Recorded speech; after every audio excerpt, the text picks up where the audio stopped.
Alrighty folks, in today's video I'm going to be talking about my cold plunge, and I do have it elevated on a couple pallets. Obviously this is not the full shebang, this is just my unremodeled portion of my house, but you guys don't really care about that. What you guys care about is the system and where this filter needs to be placed. Now, the company I worked with on my channel actually sent this product out, and this was the original filter. It was super small, so I upgraded it right here to this big old dog right here. There's the name brand. I'll try to link it in the description box below. When it is running really nicely, it does a really good job, but this is not the proper way we need to do. I've been having issues with my pump, and that's the whole reason I thought I needed to have it more elevated, so this would stand up, because that was actually on its side, laying on the ground when these pallets weren't here. So once I fix this, I might be able to, if I don't want the pallets, I could get rid of them. Eventually will when I get to this portion of the house when I remodel it. So let's talk about this real quick. So what I'm gonna do here is the pump again. Like last time I cleaned it, I set everything up like this. It ran for like 5 days and then started giving me issues. The reason why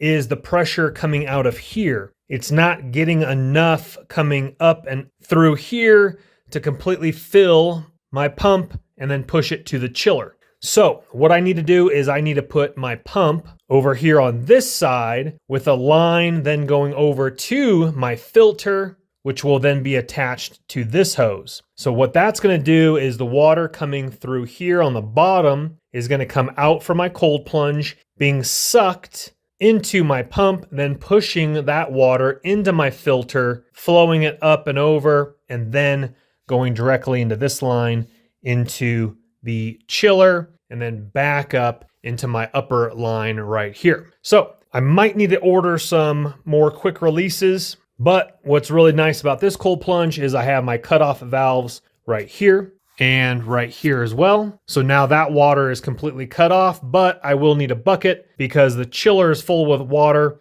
and it will try to siphon out or pump out once I release that. So let me go ahead and switch these around. Hopefully I have the parts. If not, my good friend Amazon, and then we'll be back with you. Alrighty folks, everything is in line now and working excellently. Yes, I do have a little bit of water, but I had a bucket underneath there. Everything is looking great. I did have to put a little bit of plumber's tape on the attachments here as well as here, some fresh plumber's tape on there. And again, everything is working perfectly now because I'm getting enough pressure here, coming down once again, going in here. Now, if you do decide to do a similar setup to this for a home DIY cold plunge or entire setup with the chiller, what you want to do with this particular one is after you put it in line, make sure that this pressure, there's going to be air in here that needs to be released. Now before, when the pump was over here on this side, I would hit this and it would like barely trickle out. Again, there just wasn't enough pressure coming through here to get to my pump. Now watch what happens. Again, this just trickled out, like barely trickled out.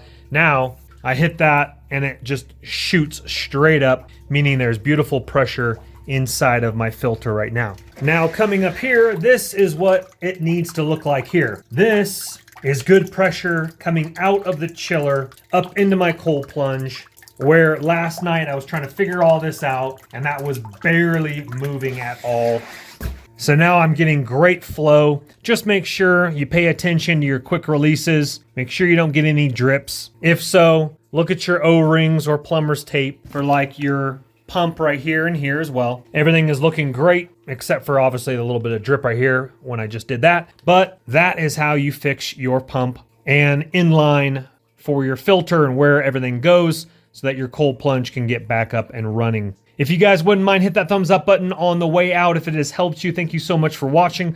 Also subscribe if you want to see more videos like this, as well as tech related videos, DIY home projects. And eventually I'm going to be doing more of a kind of a sweeter setup with this particular cold plunge. I'm probably going to get rid of this, even though I do like it because I can dunk all the way up to my neck. It's very easy, but I'm thinking about getting a nice little freestanding long bathtub and make it look a lot nicer eventually, and it will be in a different location than this is right now. And once again, look below in the description box below for this filter, and I'll even go ahead and link this entire cold plunge setup. If you do purchase it, I would chuck this filter, get yourself an upgraded filter. I'll have it all linked in the description box below. We'll see you guys on the next video. Take care.